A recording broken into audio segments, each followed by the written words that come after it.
چیرۆکی ئەو توێژەی حکوومەتی هەرێم ستەمی زۆری لێکردن و بەشێکی بەرچاویان بە کولەمەرگی ژیان بەسەرەبن. ئەو توێژە خاوەن پێداویستیە تایبەتەکانن. ئەوان لە چینە هەرە هەژارەکانی کۆمەڵگەن، کەمترین موچە و هاوکاری کۆمەڵایەتیان پێ دەدرێت. ماوەی 10 ساڵیشە حکوومەت بە نایاسایی موچەی بۆ کەم ئەندامی نوێ ڕاگرتووە و دەرگای بەڕوویاندا قوفڵ داوە. بەپێی یاسابەرکارەکانی هەرێمی کوردستان هەر کەسێک دووچاری پەککەوتەیەکی ماوە درێژ بوو بێت، جەستەیی، هزری یان هەستی یان بەشێکی بە جۆرێک ببێتە بەربەز لە بەردەم بەشداریکردنی لە کۆمەڵگەدا بە کەم ئەندام هەژمار دەکرێت و پێویستە ژیانێکی شایستەی بۆ دابین بکرێت. ژمارەی خاوەن پێداویستیە تایبەتەکان چەندە؟ بەپێی ئامارەکان لە جیهاندا زیاتر لە 1 ملیار کەس کە دەکاتە لە 115 دانیشتوانی زەوی خاوەن پێداویستی تایبەتن. لە هەرێمی کوردستانیش 83,000 خاوەن پێداویستی تایبەت موچە و هاوکاری کۆمەڵایەتی لە حکوومەت وەردەگرن. لە ساڵی 2012ەوە بە نایاسایی حکوومەت موچەی بۆ کەمەندامی نوێ ڕاگرتووە کە مەزەندە دەکرێت ژمارەیان نزیکەی 35,000 کەم ئەندام بێت و چاوەڕێن حکوومەت هاوکاری کۆمەڵایەتیان بۆ ببڕێتەوە. وەستاندنی وەرگرتنی کەمەندامی نوێ لەلایەن حکوومەت سەرپێچی یاساییە و پێشێلکردنی ڕاستە و خۆی مافەکانی مرۆڤە و هیچ خاوەن ویژدانێک قبوڵی ناکات.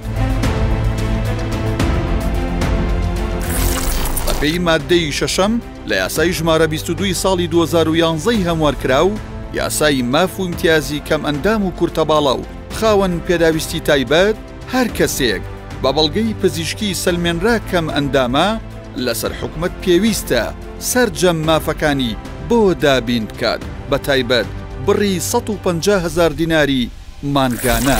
بۆچی موچەی کەمەندامان و خاوەن پێداویستیە تایبەتەکان کەمترینە؟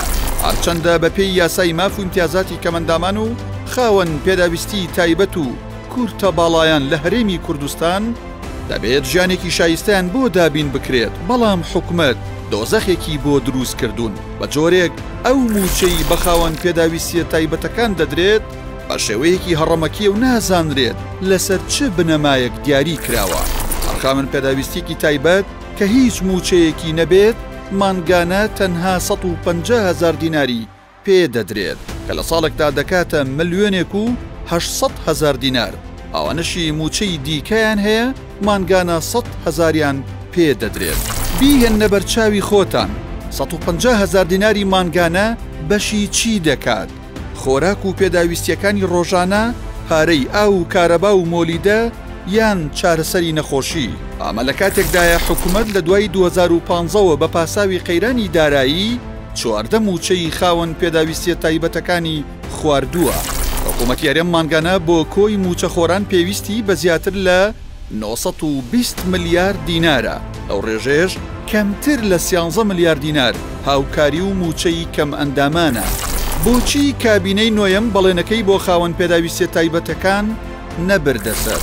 لە کارنامەی کابینەی نۆیەم داهاتووە بە مەبەستی دەستەبەرکردنی ژیانێکی شایستە گرنگی تایبەت بە کاروباری خاوەن پێداویستیە تایبەتیەکان دەدەین، کەچی هەر لەم کابینەیەدا لە ساڵی 2020 هاوشێوەی موچەخۆرانی دیکە حکوومەت موچەی خاوەن پێداویستیە تایبەتیەکانی بە تەواوی نەداوە.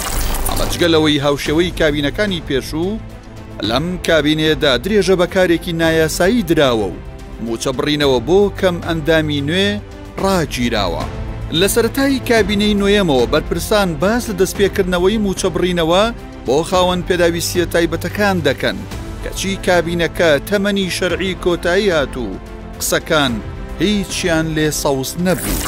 بۆچی حکوومەت موچە بۆ کەمەندامانی نوێ نابڕێتەوە و ماوەی 7 ساڵیشە موچەی چاودێری کۆمەڵایەتی بڕیوە؟ بەگوێرەی ئامارەکان داهاتی مانگانەی حکوومەت لە ئێسادا زیاترە لە 1 تریلیۆن دینار. نرخی نەوت بەرزە و داهاتی ناوخۆ و خاڵەسنووریەکان زیادی کردووە. هیچ بیانوێک نییە بۆ زیادنەکردنی موچەی خاوەن پێداویستیە تایبەتەکان و تۆمار نەکردنی کەم ئەندامی نوێ.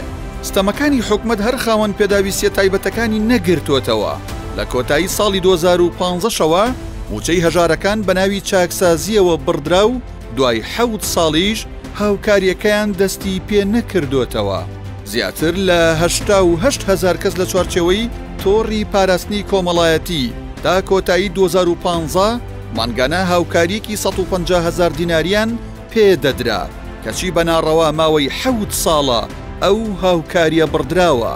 ئەوانەی هاوکاریە داراییەکانیان بڕدراوە لە منداڵانی بێسەرپەرشت بە ساڵاتچوان، ئافرەتانی تەمەندار کە هاوسەرگیریان نەکردووە، ئەو ئافرەتانەی لە هاوسەرەکانیان جیابوونەتەوە، دەرچوانی زانکۆپەیمانگاکان کە ژیانی هاوسەرەتیان پێک نەهێناوە و کار و سەرچاوی داراییان نییە و ئەو ئافرەتانەشی کە هاوسەرەکەیان لە چاکسازیەکان سزادراون پێک هاتوون.